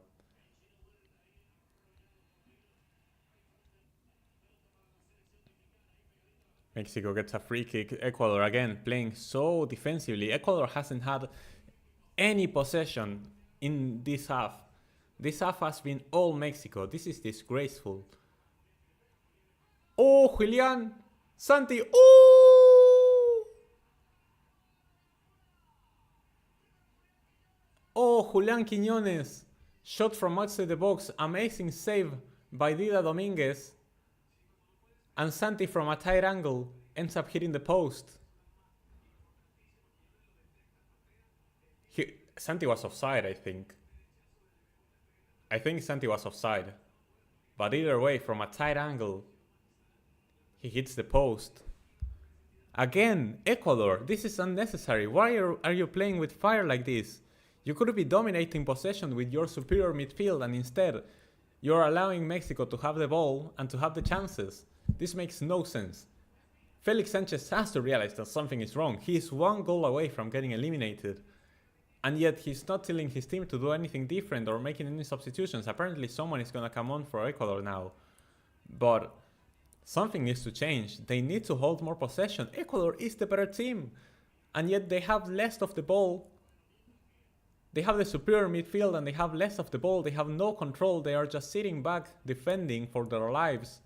And there's still 30 minutes of football to play. Here comes Minda. Kendry Páez is going to be subbed out. Alex Minda, who got his first goal with the national team in the last game against Jamaica in that counter-attack, being subbed in. We're going to see if this brings a bit more stability to the midfield. Ecuador are playing with fire. I don't understand what Felix Sanchez is doing. Mexico playing better because Ecuador parked in the box. Exactly. Like, why is Ecuador doing this? This is so unnecessary. Orbelín is being subbed out. Cesar Huerta too. Huerta had a good game. Huerta had a good game, to be fair. But he's being subbed out as well. Both Orbelín and Chino Huerta subbed out for Mexico. So now more offensive players being subbed in for Mexico. We're talking about Antuna and... The graph was wrong. Martinez, I think it's the other one. But the graph was wrong. It was saying that Antuna was the one being subbed out, but he was the one being subbed in. That was weird. Come on, Rank. Anything can happen, but the only one that will challenge Argentina today is Uruguay. Colombia too. You can never count out Brazil. I feel like we have had Brazil on lock for the past few years, but our games have been close against them.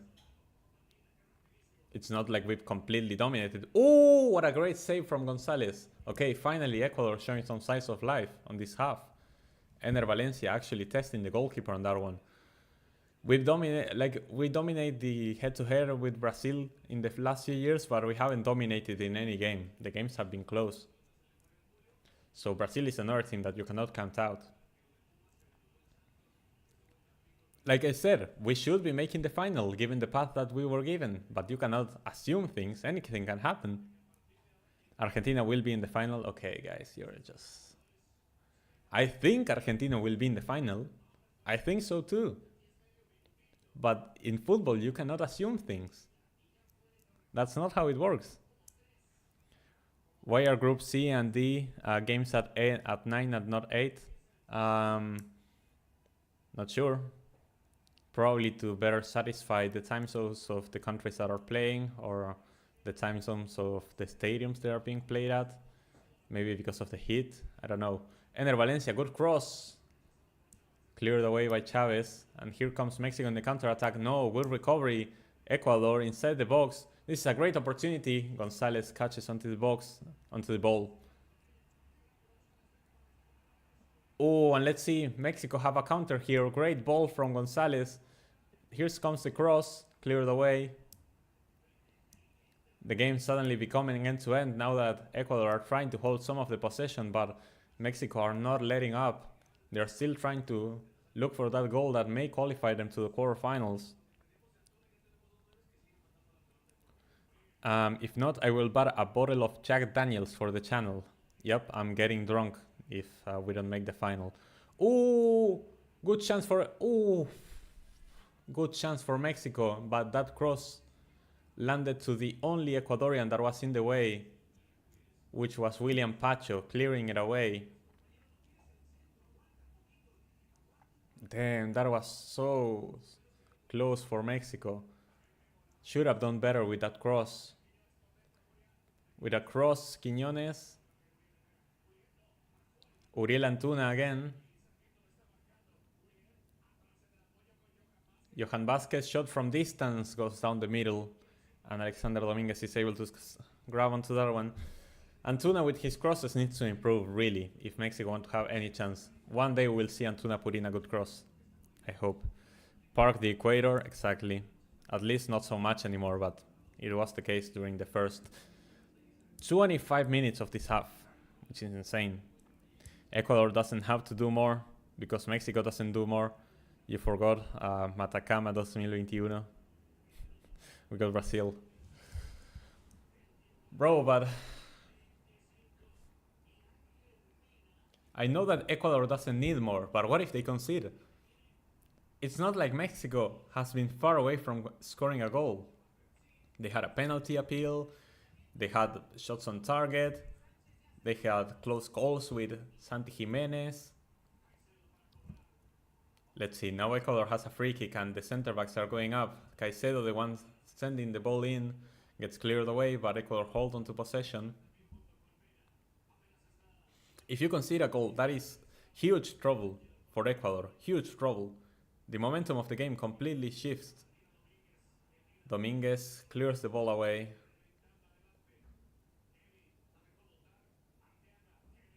Kevin Rodriguez, great hold-up play, and here comes Alex Minda.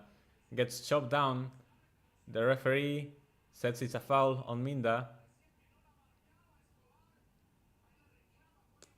The Mexicans are complaining to the referee.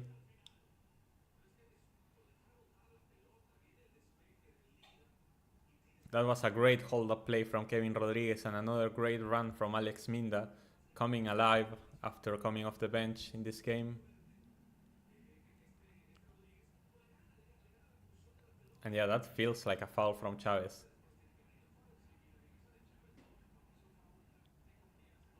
But it probably should have been a yellow for Chavez. Yeah, there it is. It's a yellow for Chavez.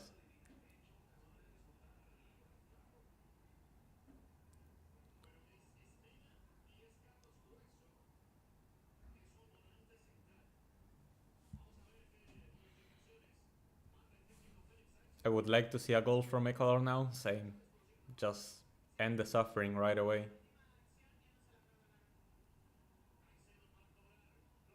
And then Mexico will cry, yep.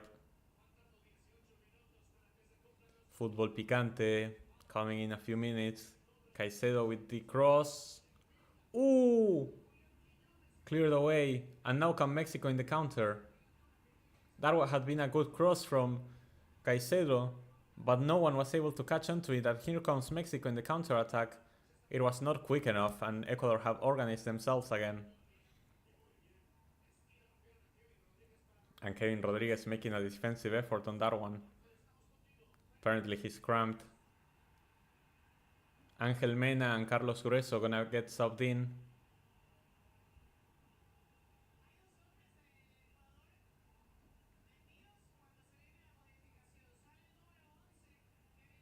Kevin Rodriguez, who's having cramps, is gonna get subbed out for Grueso.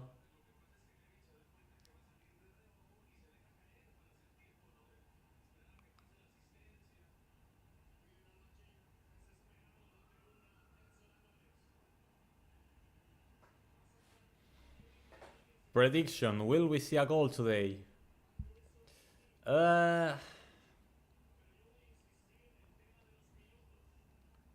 Sure. Ecuador in the counter-attack. Gonna score. Will this end 0-0? Possible, but I think we'll see a goal. I predict a goal. Hincapié is also having cramps.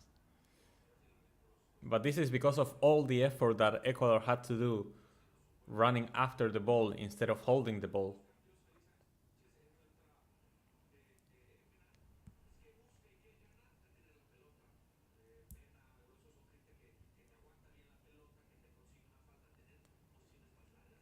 So Kevin Rodriguez being subbed out, taken off the pitch on the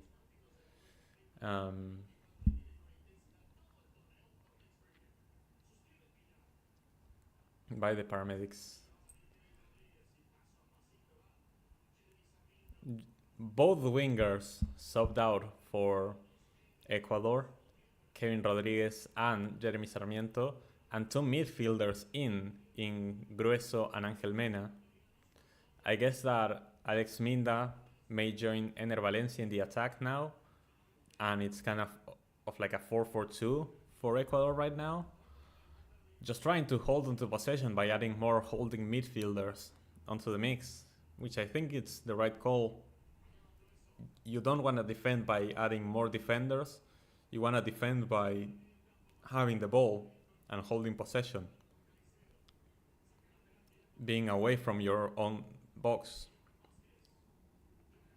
No way Ecuador are drawing to these bombs. Listen, they are drawing because Felix Sanchez told them the draw is enough. Play for the draw. That is a bad shot from Jorge Sanchez, and it's going to be a goal kick for Ecuador. The only reason that Ecuador are not winning this game is because they haven't tried to win this game. The whole game has been Mexico having the ball. I don't know what's the statistic for possession. I want to check that actually. The game is still 2-0 between Jamaica and Venezuela. It's 56-44. Like, the possession is actually pretty close, but it feels like Mexico has been the only team holding possession this game. It's crazy. Let's see, how many likes are we on? We have 6 likes with 9 people watching. People, hit that like button. I don't think we'll get to 10 likes on this stream, but let's try at least. Everyone who's watching, remember to leave a like. It helps the channel grow. It recommends the stream to other people. Thank you all for tuning in and watching. The growth of the channel has been insane, but we are still trying to grow more as the Copa America progresses. And after the Copa America ends, we're going to go back to regular schedule with more Copa Libertadores coverage and also essay videos, history videos about football. It's going to be great. But for now, it's all Copa America and it's all Mexico again, holding possession. Romo trying to dictate play for Mexico currently. It's a decent cross. Romo holding possession. Here comes Antuna. Ooh, and it's cleared away at the last minute. Pacho. Oh my god, Pacho. That is an awful clearance. Scaloni, Gareca, Bielsa, Alfaro, Batista. ¿Cuántos técnicos argentinos hay en la Copa? Un montón. Los mejores técnicos del mundo. ¿Cómo sería? El huerto de técnicos del mundo.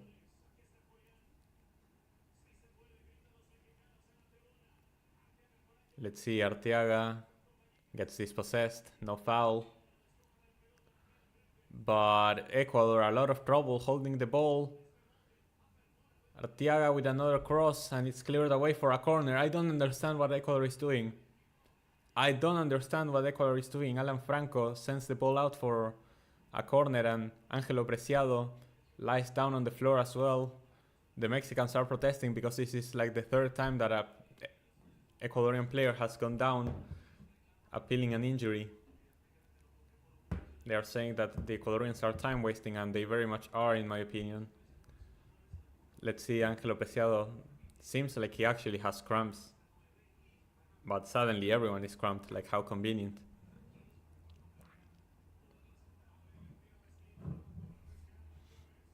Ecuador are really playing with fire, like I don't understand. Mexico could shithouse away back into this game. The corner is not good, but they still hold possession. Mena fights for the ball but doesn't get it. Luis Chavez still holds on to it. Mexico could shithouse the way into a goal, and Ecuador would be able to do nothing about it. Romo, that was not a foul.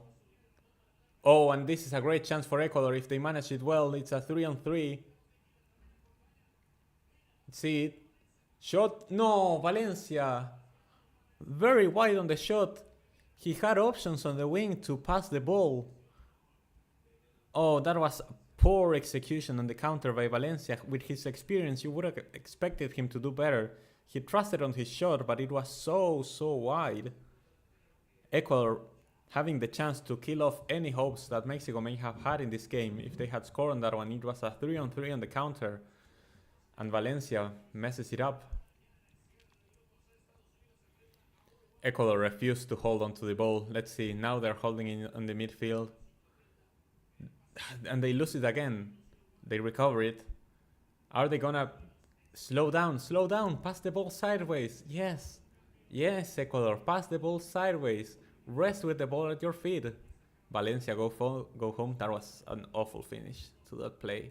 That looked so promising after the 3-on-3, but wasted, completely wasted.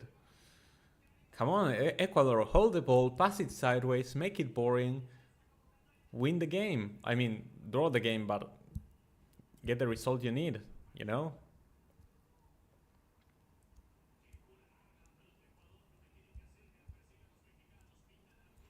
Exactly, Ecuador.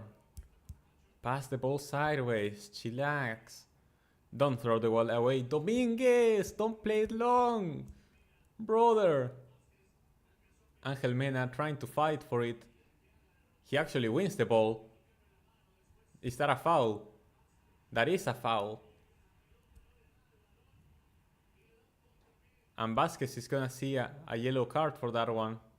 He should have had a yellow card before. He got lucky not to get a yellow card in the first half. But Johan Vasquez now on a yellow, and this free kick for Ecuador could be the lifeline that they need. In the last minutes, the game is getting interesting. We could see a goal. Yep, I told you, we may see a goal eventually. I did say Ecuador on the counter, and they wasted the counter that they had. But we're gonna see if they do anything now with this free kick.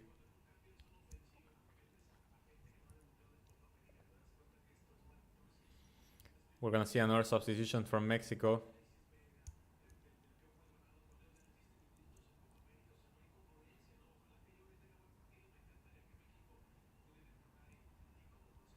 First the free kick, I think. Ener Valencia is lining up to take the shot apparently. Is he going straight for goal? Mena could be the cross. Ener Valencia is going for goal, hits the wall. Is appealing for a handball, but I think it was nothing. But at least Ecuador keep possession. Chillax, don't play it long, man. Don't play it long. You're losing possession, bro. Keep the ball. Brother, I don't understand. This is what Ecuador need. They need more tournament experience. That was nowhere near being a handball, Ener Valencia. Shut up. Brother, Ecuador, their players are so young, and they need tournament experience. That being said, most of these players have been at the World Cup. But They need to know how to close out games. No way you are drawing 0-0 this game and you just toss the ball up in the air.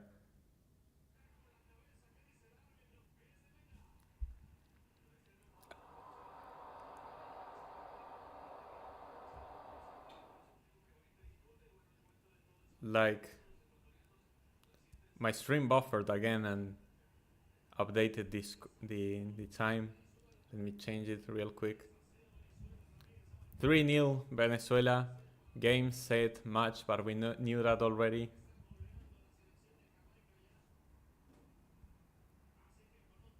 Come on, show me the timer.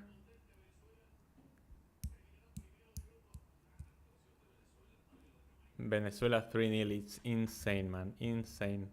84. 20. We see what were the substitutions that Mexico made. They didn't show them on the graph because they were busy showing Venezuela's third goal, confirming their spot in first place in style, and Jamaica another disappointing performance on their end. Jordi Cortizo gonna get subbed in, as well as Sanchez. Luis Romo subbed out for Jordi Cortizo, and Quiñones being subbed out for Eric Sanchez. Weird to see Ordóñez subbed out like that. Quiñones. Weird to see Quiñones subbed out like that when you need a goal. He hasn't scored and he has been pretty wasteful, but you want to have your strikers and wingers on the pitch at a time like this. But he's just sending more offensive players in to try and see if Mexico can get a last-minute goal.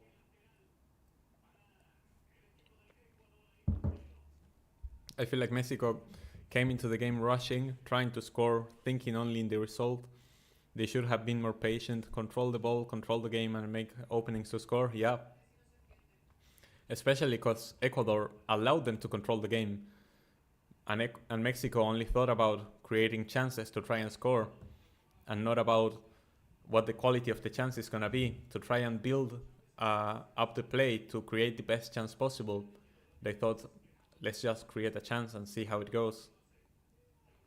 They rushed many of their plays, I agree. We could have seen a different game had Mexico been more patient on the ball, because Ecuador allowed them to have the ball, which was a mistake on their end, I think. It was a tactical mistake from Felix Sanchez to play so defensive. But it was also a mistake from Mexico's end to rush many of the plays. And there they go again, and they lost possession because of it. Preciado losing the ball as well, and here comes Jordi. Jordi Arteaga puts in the cross, it gets deflected and it's a corner for Mexico. Preciado is cramped again.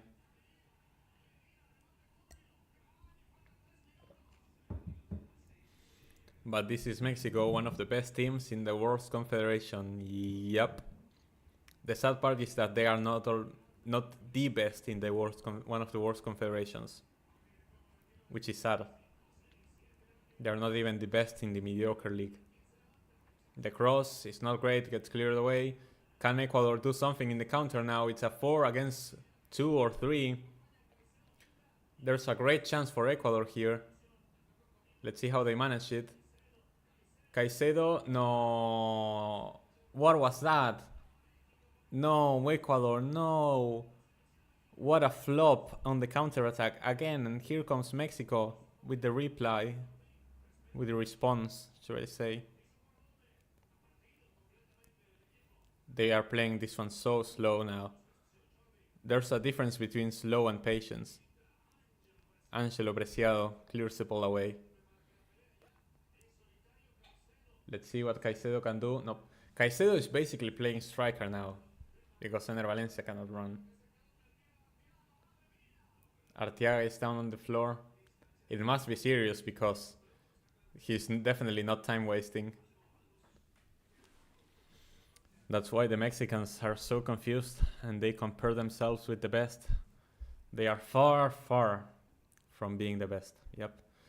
2 opportunities, clear opportunities for Ecuador wasted, I agree. That was a bad fall from Arteaga. They're asking for the substitution to be made. I think this is the last sub that Mexico have.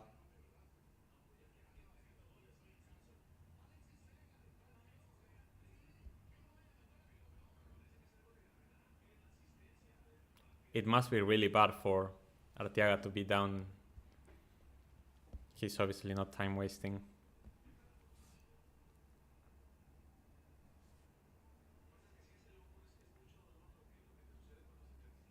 We're gonna see one last substitution from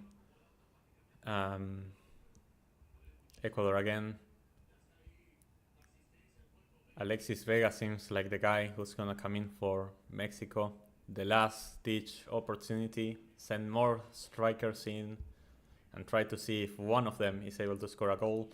First, we're gonna see Angelo Preciado subbed out for Hurtado. Angelo Preciado, who had been cramping up for a while now.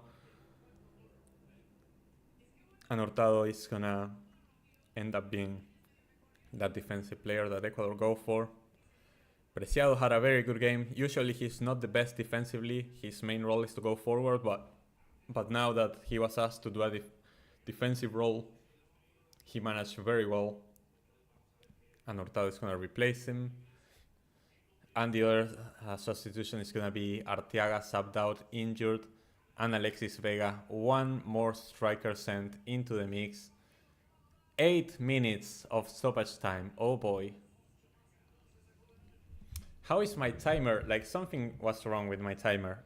Or my stream. Or both today. Let me see. 90. 40. Let's see. 5 strikers inside the box and yet no cross comes in. Is that onside? Is Caicedo onside? He tries to dribble past. Gets dispossessed. The flag gets raised. It was offside. It looked offside, honestly. And you know what they say. Goals that you don't make. Vega got in because of an injury. Was not an option. Ironic will be if Vega scores, definitely. Everyone will be jumping on Jimmy's throat. And Vega will have to start in the quarterfinals against Argentina if that happens.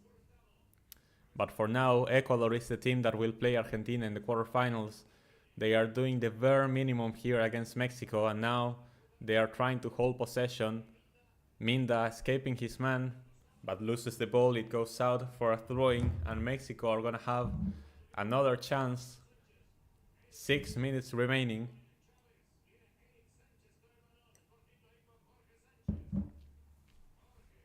Last few minutes of life for Mexico at this Copa America. That header is not going to be enough, and Alexander Dominguez easily holds on to that ball. The Mexicans are already in disbelief. The situation is looming in their heads. They know they are going out.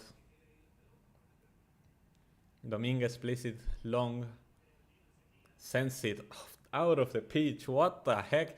Bro, the pitch is huge. Can you at least make it so the ball lands inside the pitch? That did nothing. Now Mexico playing it long again.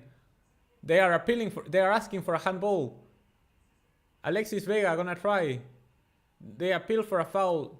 They are saying that the foul is in favor of Ecuador. Every Mexican is protesting to the referee. First they appealed for a handball and then for a foul.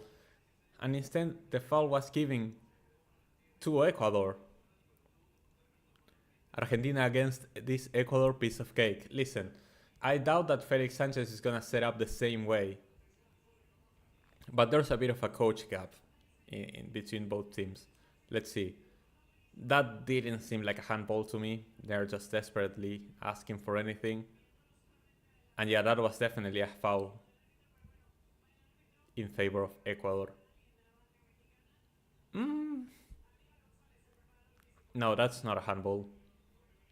Argentina against Venezuela, piece of cake. Don't get cocky, man. Don't get cocky.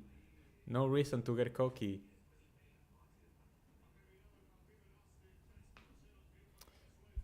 Full time in the other game, 3-0 to Venezuela over Jamaica. More yellow cards being being sent out because of the constant protesting of the Mexican players, and the clock keeps ticking. Argentina will celebrate the 14th of July and the 4th of July too. God damn it, man. No need to get cocky. Anyway, foul for Ecuador. Dia Dominguez is gonna play it long. The 9th of July and the 4th of July. Oh, I thought it was 14th of July because that was the day of the final. I thought we were getting ahead of ourselves again. But yeah, 9th of July, I think it's one of the semis. The semis that we would play. Minda trying to fight for the ball. He won the ball, and Ecuador had possession near to Mexico's box. Not anymore. Santi Jimenez tries to pretend to get fouled. No foul is given. The ref doesn't fall for it. And Dia Dominguez again playing it long and losing possession. I'm calm. Overconfidence can go against anyone. Calma, calma. Calma, no, but seriously nothing. Ecuador is gonna be a tough game. Venezuela is gonna be a tough game. Canada could be a tough game.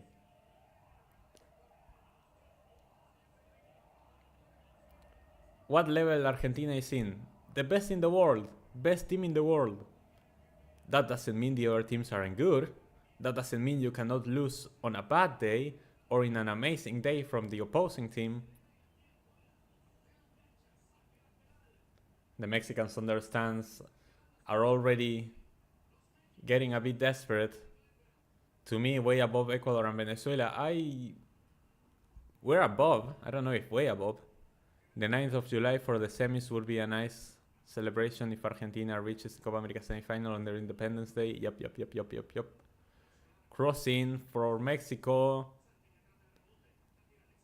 Alexis Vega plays it back. Recycles the ball. Is it gonna be another cross? It's another cross. Santi Jimenez heads it in. That's an easy save for Dominguez. That's right. We are number 1 in the FIFA ranking. Being FIFA ranking means nothing, bro. Mexico are 15th in FIFA ranking. Do you think that this Mexico team is top 15 in the world?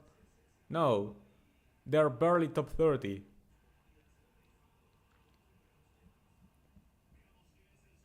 I'm not saying we will win the Copa. I'm saying we are in the final. We should be in the final. We should be. That doesn't mean we will be. Teams play as well. Oh! No penalty. Penalty for Mexico. Ecuador, you were playing with fire, bro. Oh no! Penalty for Mexico in the last minute. Ecuador, you were playing with fire, bro. What are you doing? Ecuador, you've been so defensive this whole freaking game. This could happen.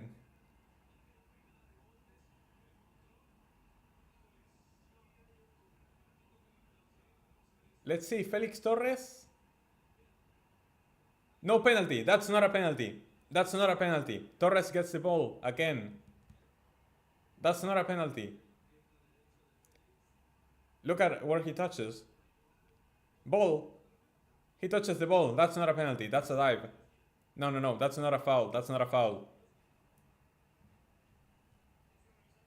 Not a penalty. They're gonna check it. Not a penalty. Not a penalty.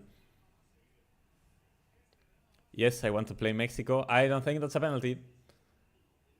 Are you watching the replay? They will review. Yeah. I already seen it. That's not a penalty. Felix Torres gets the ball. Not a penalty. Not a penalty. But again, why is Ecuador playing with so much fire? They could be holding possession, and instead,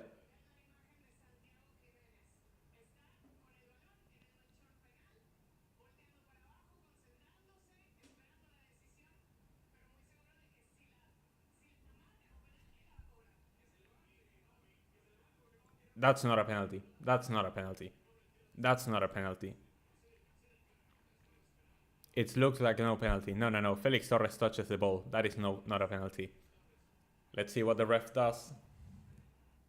First, he has to give the explanation to the...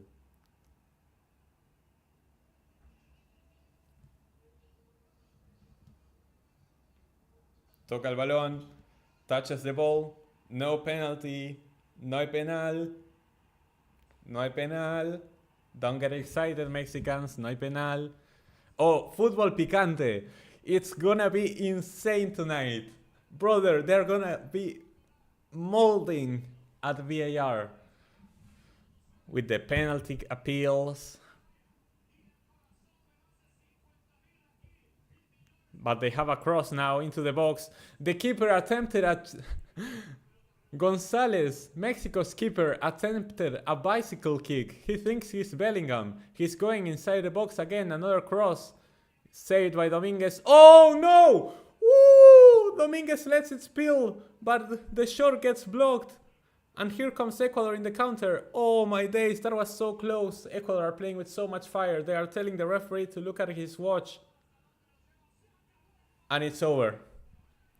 And it's over. Ecuador, with way more suffering than they should have had. This shouldn't have been close, but it was. Mexico were so close to scoring at many instances this game. Because Ecuador were playing so defensive to get the draw, but in the end they get it. And Ecuador somehow, some way qualified to the quarterfinals of the Copa America. And they're gonna face Argentina in the quarterfinals. Mexico, back-to-back group stage elimination in major tournaments. Can't miss Fútbol Picante tonight. Yep, Fútbol Picante tonight. It's gonna be fire. Rank, it was fun. It was really fun. JGP, thank you so much for chatting the whole way through and staying here to watch. Let's celebrate 4th and 9th of July. And so to the final, bro. I hope. Step by step, calma, paso a paso. But anyway, JGP, thank you so much for joining the stream. Thank you everyone for joining the stream. It's been really fun. Remember to leave your like if you haven't done so already. We're gonna be back here tomorrow at 8 p.m. Actually, the game tomorrow, it's 9 p.m., right? So we're gonna be here later. Oh yeah, tomorrow it's 9 p.m. Okay, so we're gonna be here tomorrow 9 p.m. EST to watch USA against Uruguay. Will USA survive the host, qualify to the quarterfinals, or will they fail to do so to get a result against Uruguay? We're gonna have to see. So tomorrow 9 p.m. EST, next Watchalong USA against Uruguay will be here. Thanks to everyone who joined the stream. It was pretty fun. Mexico are once again out, another successful hate watch. And yeah, we're going to be playing Ecuador in the quarterfinals. So that is going to be an exciting game. Congrats as well to Venezuela for topping the group. They're going to be playing Canada in the quarterfinals. Another exciting fixture for two teams who are not accustomed to knockouts in tournament football, but who will be there nonetheless, looking for a spot in the semifinals. Thank you all so much for watching again, and I'll be seeing you all next time.